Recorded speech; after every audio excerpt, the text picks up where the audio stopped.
like this between Bamako and Ségou in Mali. Mm-hmm. I did a trip like that. Mm. On a citoyen, a pumped car. A pumped car. Mm.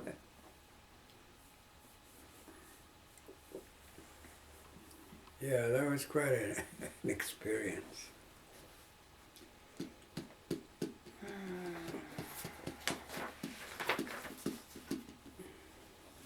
And the people I interacted with during that trip was amazing.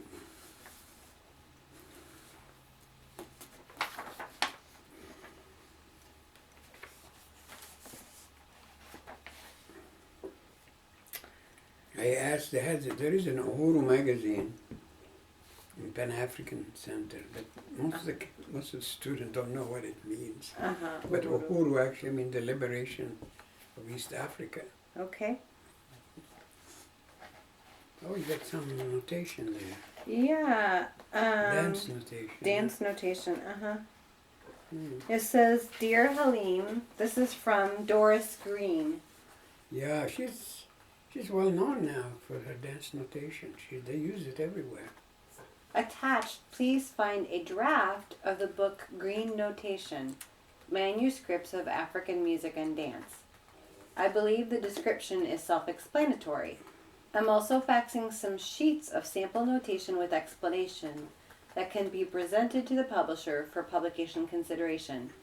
If you need further information, please contact me at the above phone number. This book is crucial to the advancement of the field of ethnomusicology, and it is high time that it is published. Even Mantle Hood suggested in his book that Laba notation should be looked into for a possible system of writing music.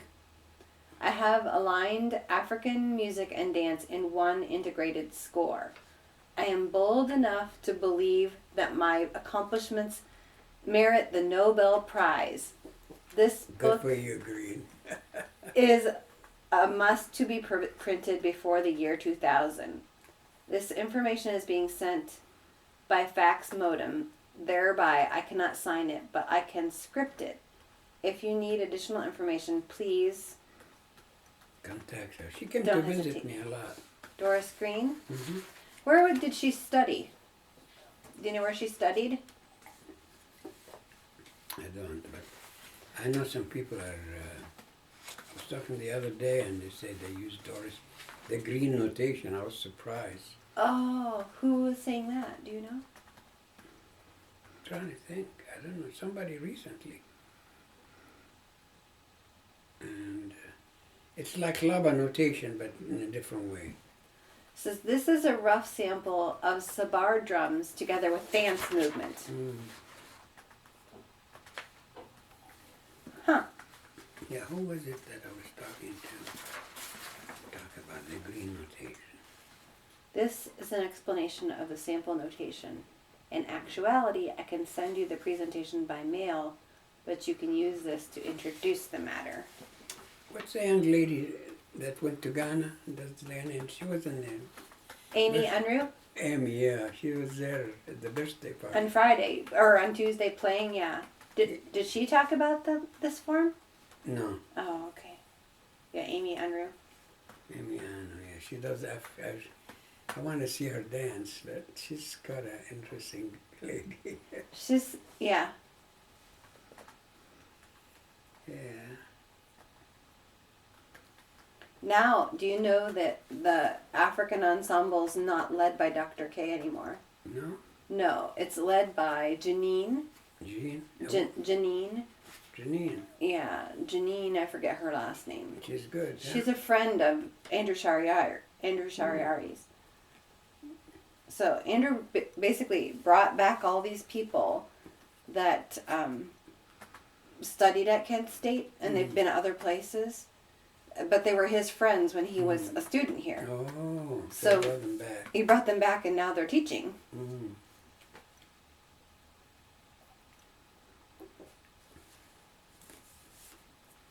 So the whole department has a very strong stamp of Dr. Miller because they were his students. So that's right. It's funny when Cassidy came and I brought him from the Congo. Uh-huh. We had, he said, I'm glad the ensemble is all black. I don't want to be in an African ensemble that's all white. Well, That's what happened. It did happen, yeah. That is, he struggled for a long time to try to get us to. Yep. Well, it doesn't matter. If you feel African drumming, doesn't matter what color you are. You know. I don't know, because it's just the desire to do it and being open into that culture, open for that characteristics. Oh, there's seeds in there. Growing your brushwood plants. Huh? It says growing your brushwood plants. Oh, really? Yeah. So this stuff all goes together. Oh, I have a piece I've sent to the Museum of Man in Ottawa. The Museum of what? Man. In Ottawa. They took my recording of how growing plants. Oh. That I came from Mali, how Yes. the rice was grown. Yes. They were after it. They said, you have to send it to us. Huh. In Which Ottawa. I did a long time ago, yeah. Do you have any idea what decade that was? What? What decade that was in that you did that? That was around, let's see, when I was in Mali in 67, 68, 69, around 68. Around 68. They were really incredible about it. They said, yeah, we experiment with sound effect on plants growing. And you just recorded something among the rice growers, and we want to do it here. And I don't know what happened after. I didn't follow through.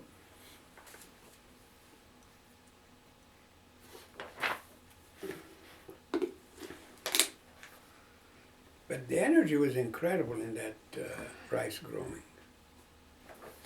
because it didn't include the men workers. Mm-hmm. It included the women who came and sang and danced and prepared food for them while they were working. Oh, okay. That was incredible, So the real spiritual work was done by the women, but the men did all the physical work, and but the women did the drum beat for them. Uh-huh. Yeah, and the men went, they dig in the land. And, yeah, it was really incredible. And they didn't pay attention to me. Oh. They just went all over. Actually, they just did their work. And did I tell you how I ended up there in Cebu? Mm-mm. When I arrived in Mali, I had no plan. Uh-huh. Like most people would write. Yes. Write and plan, and we're gonna Research come. plan, yeah. So I arrived in Bamako and coming into the airport, and the guy said, "What are you going to do here?" Uh-huh. And I said, "I'm going in the wilderness. Je vais aller dans la brousse Okay. avec mon orthophone pour enregistrer les cérémonies." What? You want to do what? Uh-huh. Give me your passport. So he took my passport and he said, you pick up your passport at the prefecture, the police station.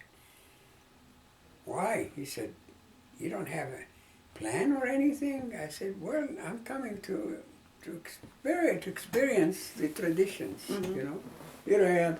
I had no letters from universities, Howard, or even my sponsor. I forgot who it was. I think it was Howard University sponsoring me. And so here I am.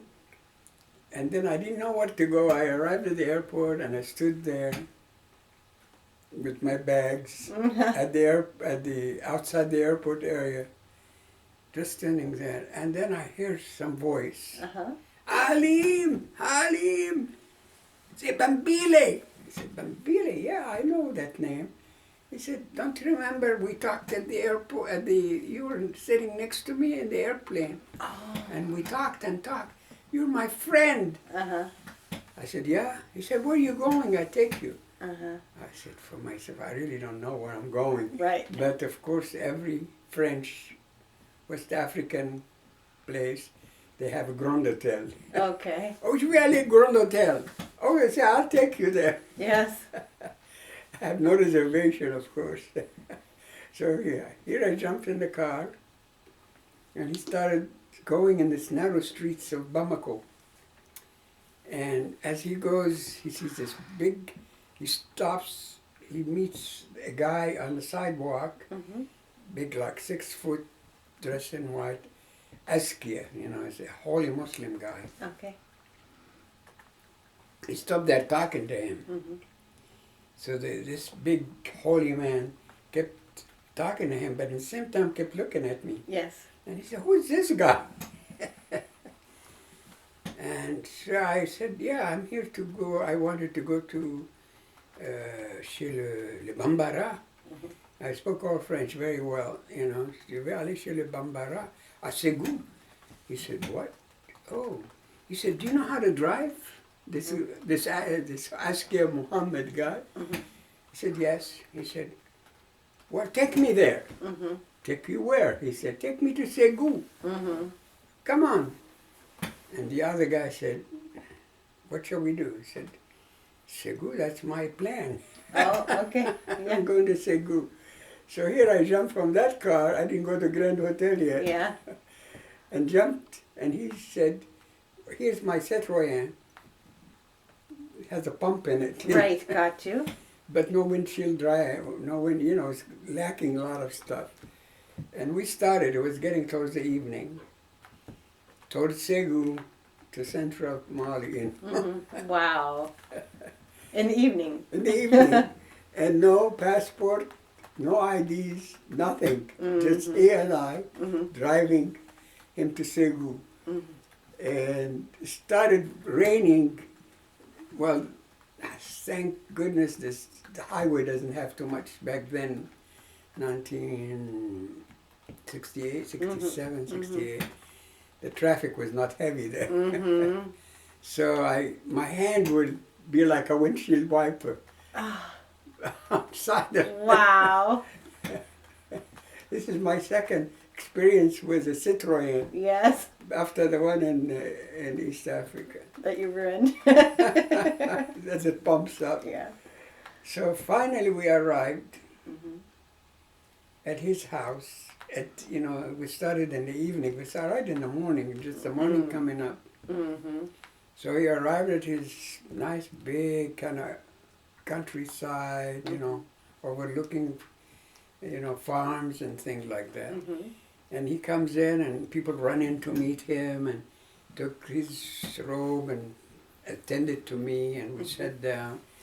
And to refresh ourselves, he a whole glass of John Walker whiskey. Okay. American whiskey? Yeah, John Walker. Yeah. Johnny Walker. Yeah.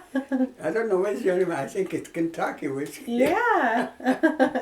In Mali. In Mali, this guy serving me to quiet me down after the trip. And he's an Islamic holy man. He's an Islamic holy man. I'm just trying to make sure I got the facts here because... He's an Islamic holy man.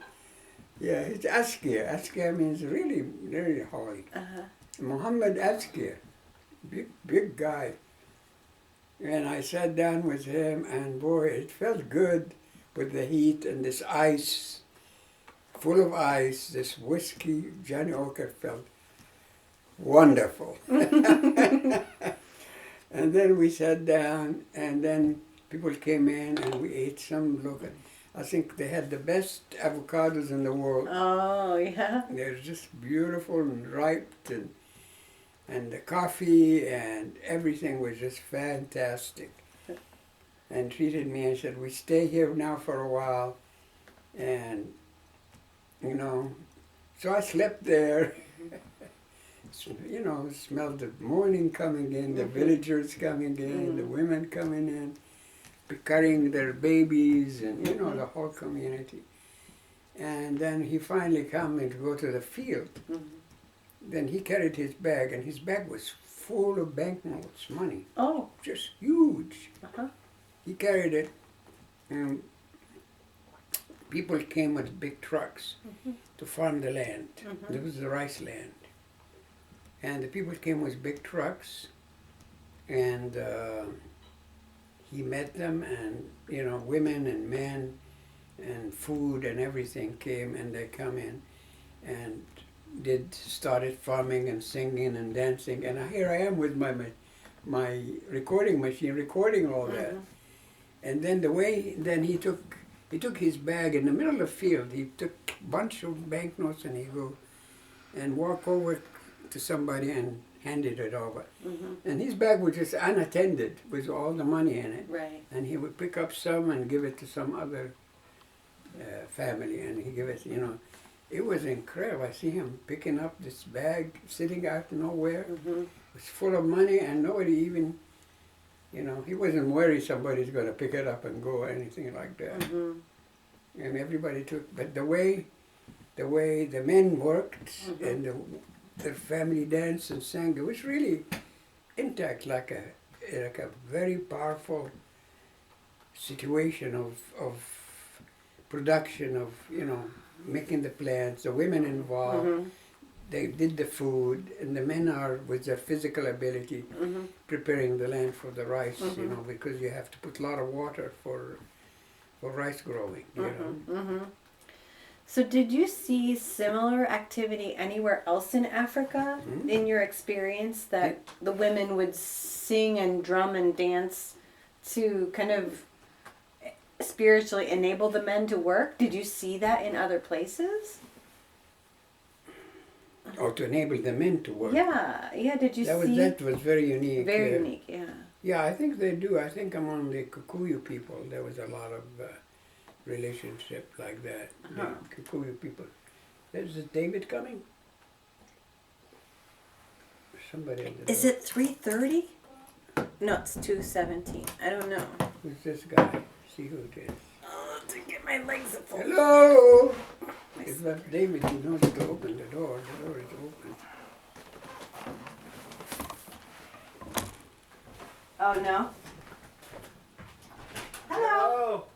Hi, how are you, Brandon? Hi. Brandon. Oh, Brandon! Brandon's here for only a little bit. I gotta go. You gonna go? Got handles everywhere. Yeah. Wow, look If at you're you. 93. Am I in the videotape?